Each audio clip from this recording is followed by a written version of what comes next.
Hi, I'm Max Kay, standing in for Gary Mitchell. Yes, he's in rehab again. Oh, God. You know, just when we thought everything was going well for him, just awful, he fell off the wagon. Mind you, these jelly babies are hard to give up, I can tell you.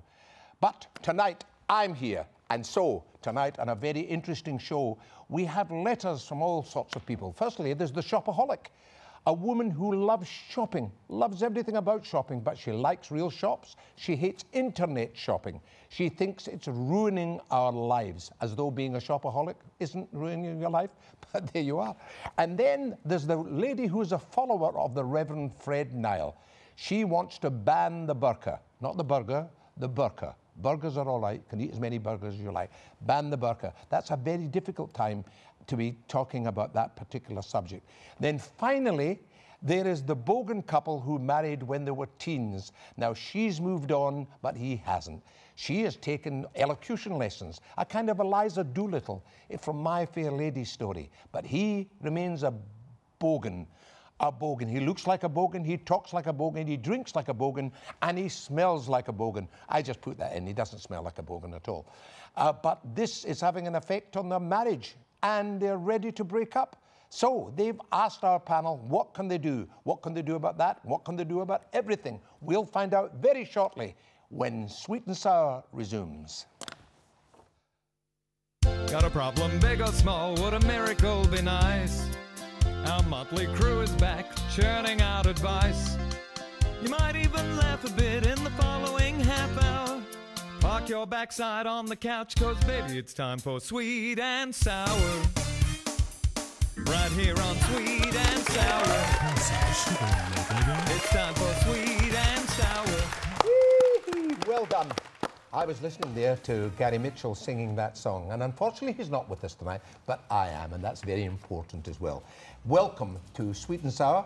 I hope you'll stay with us for the next half hour or so, or however long it takes, to read out these letters and get an answer from this very intelligent panel. And I'll go to our very first intelligent panelist, Ben. Hiya, Ben. Hello, Max. Tell them why you're intelligent, Ben. Well, I read it on the back of a cereal box. Well, you must be. So I've learned everything I've on the back of cereal boxes and on the internet. So I'm looking forward to letter 1 tonight, Max. Great, that's wonderful. And Stacey, how are you? I'm very well, thanks, Max. That's about how about You're yourself? intelligent. I know you're intelligent Yes, from long very ago. intelligent. Yeah, you have. And why are you intelligent? Because my brain is so massive, I have to be intelligent. Great, wonderful.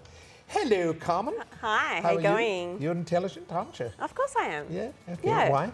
Because I got red hair. Oh, really? Yeah. I thought quite the opposite. I'm sorry.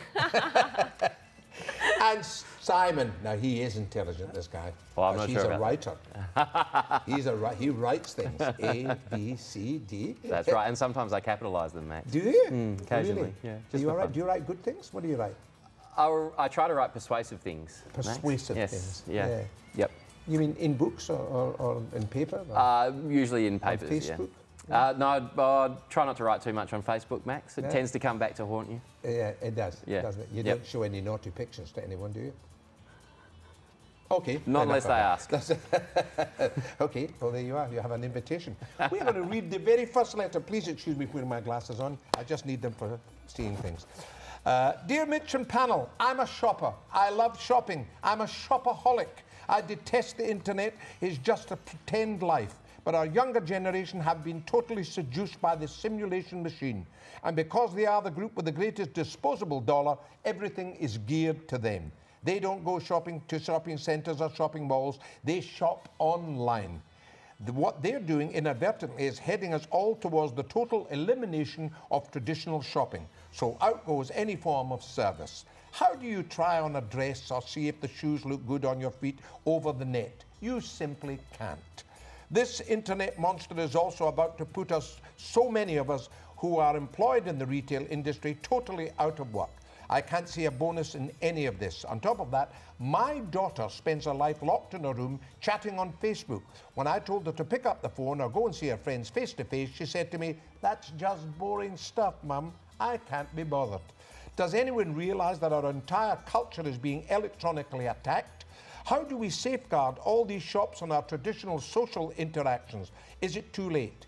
P.S. I'm very well advised that traditional brothels are going broke because people are linking up for commercial sex on the net.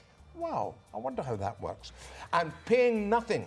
This is utterly uncontrollable. Ben, I know that you're an expert in this field. Max, I just want to congratulate Bettina for squeezing so much into this letter. I had to read it a couple of times, Bettina, just to make sure it was the same letter. Yeah. We start with shopping. Yeah. We segue into my teenage daughter. Yeah. And then we move on to online sex and brothels. And this very exciting world, Max, of the commercial sex on the internet. So well done, Bettina. That's my first point. The second thing is I would sense, I think, that maybe you're impacted by this retail demise or this move online. And so I would think about how can you take advantage of that move to the internet. Maybe thinking about how you yourself can put your wares out there online for people to access, for people to buy. I think that's the future, Bettina, and I'd love for you to be a part of it. Is that so? When you're saying her wares, were you talking about? Well, I saw that. I thought that Bettina was saying this to the brothel thing. Yeah, commercial sex as well. Oh, commercial sex you're talking about. Well, apparently it's utterly uncontrollable, Max. I see. So you know, but Bettina can look at the rich tapestry of what's on the internet and choose what suits her best. Yes, okay, that's great, Ben. Thank you very much, Stacey. Well, I think, Bettina, that you're a little bit daunted by progress, and I think you have to move with the times. Otherwise, you know, we'd be back and we wouldn't even have cars. We'd be jumping around horse and carts and whatnot. Yeah. I also disagree because I like shopping too, and I think a lot of young people still go to shopping centres. I do. I'm young-ish. I also like the internet, and I find it's also often cheaper, quite often cheaper. And in Australia, I think we've been getting overcharged for a very long time. So I think the internet is fantastic for shopping. You can also look on it anytime, anywhere, so you don't have to go between the shopping hours.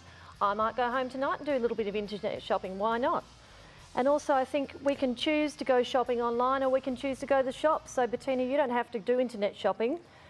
And also just wanted to give Bettina a PS as well. You're as long as her letter is. Not quite, mine's much more interesting. Also Bettina, PS, brothels are illegal, so I don't know why she's seems to be a little bit concerned about brothels are going broke, so they're illegal, so they should be going broke. They shouldn't even be there. These are workers too. It could be a South Australian thing as well. Carmen. Oh, South Australian, that's it. I personally believe like the internet's here to stay, so you can't stop progress, as Bill Hunter said in Muriel's wedding. Yeah. So basically, it's really the way of the future. I personally suffer from insomnia, so I find it's a good thing to go and have a look during the night and check out what I'm wearing or check out what to buy and basically go into the shop and buy it straight away rather than get harassed by the shop assistants and all those sort of things. I hate shopping, so I can't stand it. I'd rather just go in there and get straight back out. Simon. Max, best thing about going last is that I don't have to come up with anything original. No, I can just echo what my fellow panel members say. That's right, yeah. But I guess to pick up on what Ben was saying, wonderfully rambling letter. Bettina, well done. You've really rambled your way across the whole page there. I would have thought that the title line of this would be not off the line, but technophobe, because you really do sound like a technophobe, Bettina. I think you're going to need to get with the times, particularly given that you do have a teenage daughter. I think you're going to be left behind. And one other thing I would like to pick up on, the younger generation have the most disposable income. Well, Bettina, it's very easy. Charge her board, food and accommodation, lodging, just take her money off her. Very good stuff there. You had a very long letter and that was a very long segment. So take from that what you will. We'll be back with you very shortly.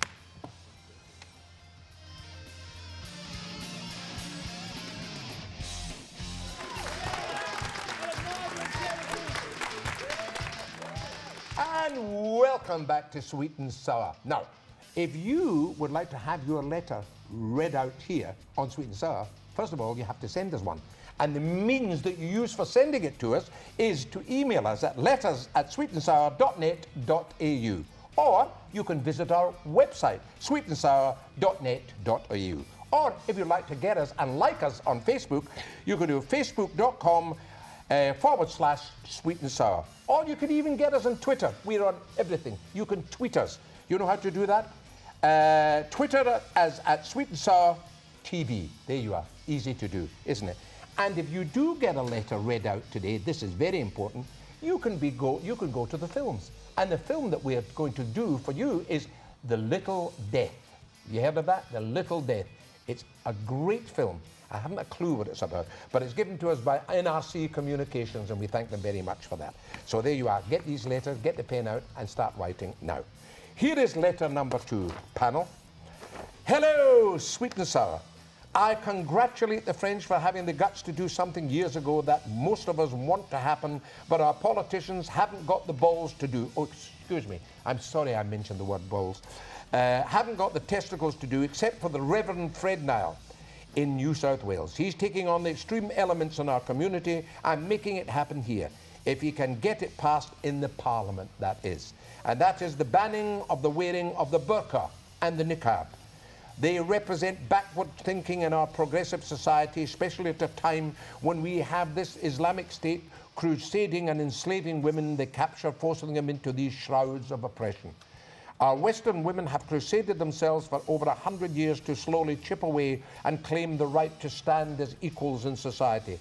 Yet these demeaning dress codes that are designed to ensure the total hiding of the female form and the demonstrating of female submission to the will of men are taken straight out of the 7th century. Worse, they are allowed to proliferate on our streets simply because we have to be tolerant of the most intolerant religious philosophy in the world, representing all that generations of Western women have struggled against for so long. How can we stand idly by? Please put this message out there to these backward and non-progressive modes of dress are not acceptable and are utterly repugnant to those of us in our society who still have values or hard-earned female equality. Good luck, Reverend Fred Nile. Wow. Simon, who's first for the chopping block? Max, what a politically volatile subject you've dropped on us here, Clara. I never wrote it, I just read it out. I know, and it's a little unfair. If I answer you truthfully, I run the risk of being beheaded in public. But your name is Simon Bija. Yeah. Yes. Yep. Mohammed. Mohammed, yeah. That's right. Yeah, politically volatile subject there, Clara. Look, I think personally, I'm not a big fan of the ninja mask style, where you can't see anything but the eyes. No, that's a bit awkward. Yeah, I don't think that's on. Yeah, and walking into banks and things like that, I'm not sure if I'm a fan of that. And you don't know who's under there, do you? No. It could be a man. Well, it could be anyone, exactly. Yeah. And you don't know how many people are under there too. There could be more than one. It could be a man who can't afford a bicycle. Correct. They're quite billowing robes. That's right. So look, I'm not a big fan of the ninja mask, but and I think it's the burqa. That's the hijab, yep, is it not? just so that you see the oval of the face. Yeah. I think they're quite funny. They remind me of, when you go to the circus and things like that, those little cardboard cutout things and you stick your face into them and you're actually a lion or something else. So they remind me of them. Oh, well, they're off the chopping block now, I'm sure. Yeah, I think they're quite humorous. You're not making fun of them. that was my intent then. That's absolutely. So, yeah, look, it's politically sensitive. I'm not a big fan of it, but I'm picking up on your equality thing here and women fighting for equality. I say, let's not do things by halves. Let's just ban upper body coverings entirely. Altogether? Yeah. Carmen? Yep, shorts and pants only. You want your upper body covered, uncovered? Well, it depends if I've got my hair and makeup done. Because, I mean, basically for this, it actually could be a positive. I don't really understand why they wear it or, how they wear it or why, all that sort of stuff. But for me, if I was to personally walk around like this, I'd only have to do my eye makeup for the day. That's quite attractive, though. Yeah. It's great. And so, because, the hair and the makeup takes a few hours to do in the morning. Yeah, it would save that. And actually, you could answer this question behind one of these papers and then nobody will know who you are. And there's no chance of recrimination then. Exactly. Yeah? But long story short, if we're in Australia, we should try and conform to, the way we are. But if we, obviously, there's always going to be the minimal part of society that tries to go against the norm. Well, I agree. When in Perth, do as the Romans do. Yes. Stacey. Well, I think this is quite a serious subject. And I think, Clara, Have we been making light of it, do you think? I wouldn't like to comment on anyone else's comments about the matter. But I think Clara's saying, well, no one should be able to wear a burqa and no one should be able to wear a hijab. Isn't this the same as people who do wear those traditional items? Isn't it the same as them saying everyone should wear one? Should we not live and let live? And then Clara's saying the burqa is oppressive in her opinion, and that's fine, but maybe the people who are wearing it, I know they wear it for religious reasons. I don't quite understand the whole thing, or I don't know about the whole thing. But if they don't find it demeaning, who's to say that we should say, well, they have to wear it? It's like the French swim at the beach topless. So should we all say, well, when we go to France, we all have to swim topless? Because I don't think I'd be a major fan of that. But it's the same thing. Just because they come to Australia doesn't mean that, well, everyone has to wear shorts and T-shirts, because they may not want to, just as we may not want to swim down the beach in France. It sounds like a little ass covering there, I've got to tell you. It's not ass covering. I just think you have to see everything from both sides. I see. What about these things that you can't see out at all? Well, I think they can see it. Really. That's not just ass covering, that's covering a lot. Ass covering, yeah. Ben? Max, there's a lot of them and us, there's a lot of they and we in Clara's letter. And what I found really interesting, Clara, is your last line about the hard-earned female equality. And perhaps if you could carry that over to thinking about other cultures and other religions, you'd find life a lot easier to get by if you're taking that equality and considering other people and their rights and responsibilities to live in our great land. It's very nice. Well, there was a lot of pacifist stuff here on this side of the table. Very qualifying. There you are. You have it. We're 50-50 on that. But it'll be for other people to decide and ponder on that while we go for a quick break. Whether you like it sweet or sour, make sure you tune in, because we've got something for every taste.